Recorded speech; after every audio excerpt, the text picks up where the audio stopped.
पिछले एपिसोड में आपने देखा कि ऐश सेकंड लेजेंडरी से बैटल करता है, जिसके अगेंस्ट वो पिकाचू को सेंड करता है। पिकाचू और वो लेजेंडरी पोकेमॉन में काफी ज्यादा इंटेंस बैटल होती है और लास्ट में ये बैटल टाई हो जाती है। पर रूल्स में ऐसा बताया गया था कि ऐश को सिर्फ और सिर्फ उन लेजेंडरी पोकेमॉन को डिफीट करना है, जिसके चलते इस बैटल को एक विन की तरह माना जाता है। और अब ऐश को बाकी दोनों लेजेंडरी पोकेमॉन को डिफीट करना था। वो थर्ड पोकेमॉन से बैटल करने के लिए ग्रास टाइप लेजेंडरी को चूज करता है और उसके सामने अपने पोकेमॉन को भेजता है। अब आगे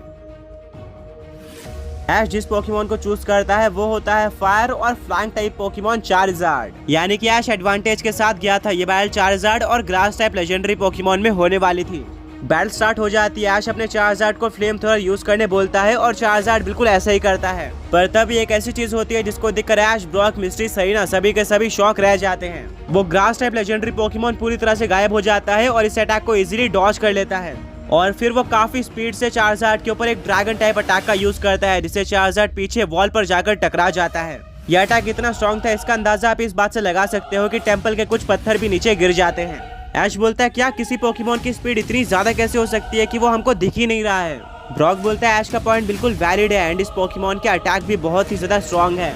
मिस्ट्री बोलते हैं कि हाँ तुमने बिल्कुल सही कहा, बट मुझे चार्जार्ड के ऊपर पूरा भरोसा है। उसको इतना तो एक्सपीरियंस है कि एटलीस्ट वो इतने स्ट्रॉन्ग पोकेमॉन को टक्कर दे सकता है। ऐश बोलता है चार्जार्ड क्या तुम ठीक हो? चार्जार्ड ठीक नहीं लग रहा था। ऐश बहुत ही ज्यादा नर्वस हो जाता है, पर तभी चार्जार्ड उठने की कोशिश करता है। इतने में ही वो लेजेंडरी पोकेमॉन वापस से अपने स्पीड का यूज करता है और चार्जार्ड की तरफ बढ़ता है। कुछ ही सेकंड्स के अंदर वो चार्जार्ड के पास पहुंच जाता है, बट इस बार चार्जार्ड भी अपने स्पीड को शो ऑफ करता है। वो वहां से उड़ जाता है और इस अटैक को डॉज कर लेता है, जिससे वो लेजेंडरी पोकेमॉन पत्थर पर जाकर टकरा जाता है और अब उसको डैमेज पड़ता है। सरीना बोलते हैं कि इसको कमबैक बोलते हैं। चार्जार्ड ने भी अपनी स्पीड दिखा दी है। अब वो लेजेंडरी पोकेमॉन एक काफी स्ट्रॉन्ग ग्रास टाइप अटैक का यूज करता है, जिससे काफी सारे पत्ते चार्जार्ड की तरफ आना स्टार्ट हो जाते हैं। ऐश का चार्जार्ड फायर स्पिन का यूज करता है, जिससे सारे के सारे पत्ते जल जाते हैं और अटैक डिस्ट्रॉय हो जाता है। ऐश बोलता है चार्जार्ड बहुत बढ़िया, अब फायर ब्लास्ट अटैक का यूज करो। चार्जार्ड फायर ब्लास्ट का यूज करता है।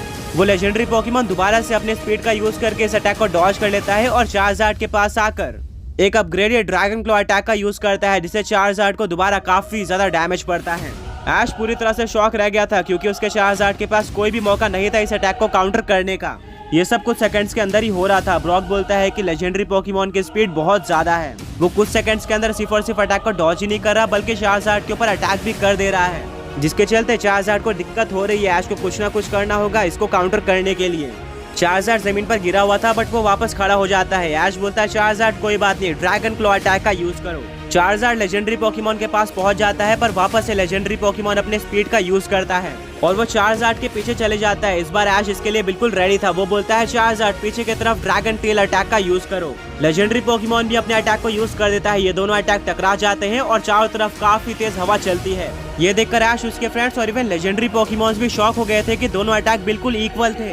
कोई भी पोकेमॉन पीछे हटने के लिए तैयार नहीं था। कोई भी अटैक दूसरे अटैक को ओवरपावर नहीं कर रहा था। चार्जार्ड अपना पूरा जोर लगाता है, वहीं पर दूसरी तरफ से लेजेंडरी पोकेमॉन भी अपना बेस्ट देता है और धीरे धीरे लेजेंडरी पोकेमॉन पीछे पुश होना स्टार्ट हो जाता है। यानी कि चार्जार्ड का ड्रैगन टेल ओवरपावर कर रहा था लेजेंडरी पोकेमॉन के अटैक को। पर तभी लेजेंडरी पोकेमॉन और भी ज्यादा जोर लगाता है और अब चार्जार्ड पुश होना स्टार्ट हो जाता है। किसी को भी समझ में नहीं आ रहा था कि यहाँ पर क्या हो रहा है। कभी लगता था कि चार्जार्ड जीत सकता है, वहीं पर कभी लगता था कि लेजेंडरी पोकेमॉन डोमिनेट कर रहा है। इन दोनों पोकेमॉन्स ने अपनी इतनी ज्यादा पावर यूज कर ली थी कि वहाँ पर काफी तेज हवा चलने लगती है और एक बहुत ही ज्यादा बड़ा एक्सप्लोजन हो जाता है, जिससे टेंपल के काफी सारे पत्थर नीचे गिरना स्टार्ट हो जाते हैं। ऐसा लगता है कि टेंपल डिस्ट्रॉय हो जाएगा।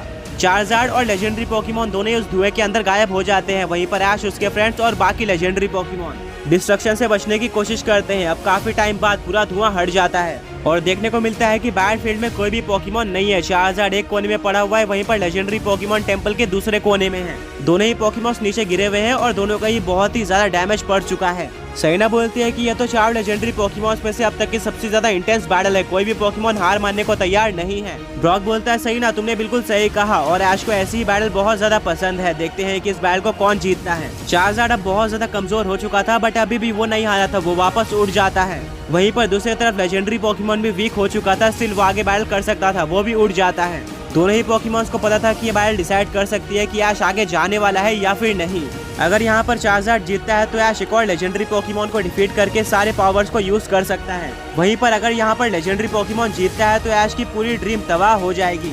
दोनों ही पोकेमॉन्स एक और बार बैटलफील्ड में आ जाते हैं। ऐश बोलता है चार्जार्ड एक और बार फायर ब्लास्ट अटैक का यूज करो। लेजेंडरी पोकेमॉन वापस से अपनी पुरानी टैक्टिक के साथ जाता है। वो इस अटैक को अपने स्पीड का यूज करके डॉज कर लेता है। ऐश को पता होता है कि अब वो लेजेंडरी पोकेमॉन क्या करने वाला है। ऐश बोलता है चार्जार्ड अपने जगह पर ही खड़े रहो। चार्जार्ड बिल्कुल ऐसे करता है और वो लेजेंडरी पोकेमॉन चार्जार्ड के पास आ जाता है अटैक करने के लिए। बट इस बार चार्जार्ड रेडी था। लेजेंडरी पोकेमॉन अटैक करता है जिससे चार्जार्ड को इम्पैक्ट पड़ता है, पर साथ में वो लेजेंडरी पोकेमॉन को किसी तरह से पकड़ भी लेता है। ऐश बोलता है चार्जार्ड बहुत बढ़िया, अब अपने सबसे स्ट्रॉन्ग अटैक यानी कि साइज टॉस का यूज करो। चार्जार्ड लेजेंडरी पोकेमॉन को आसमान में लेकर जाता है और वो टेंपल से बाहर निकलकर लेजेंडरी पोकेमॉन को गोल गोल घुमाता है और टेंपल के अंदर फेंक देता है, जिससे एक बहुत ज्यादा बड़ा एक्सप्लोजन होता है। ये बैटल देखकर सभी लोग बहुत ही ज्यादा शॉक रह गए थे।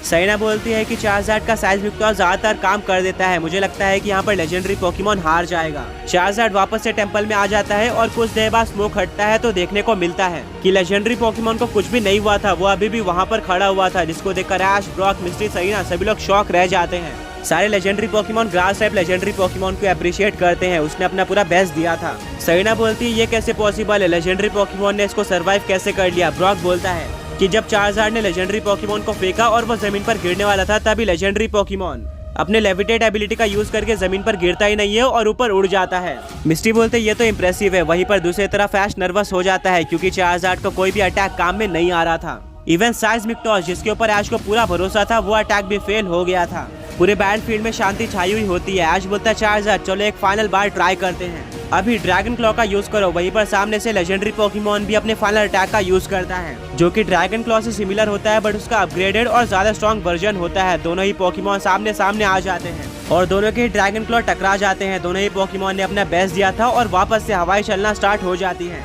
कोई भी पोकेमॉन पीछे हटने को तैयार नहीं था। दोनों ही अटैक की पावर बिल्कुल इक्वल होती है एंड वापस से वही सिचुएशन आ गई थी। दोनों ही पोकेमॉन अपने आप को और भी ज्यादा पुश करते हैं और फाइनली एक बहुत ही ज्यादा बड़ा एक्सप्लोजन हो जाता है, जिससे हर तरफ स्मोक हो गया था।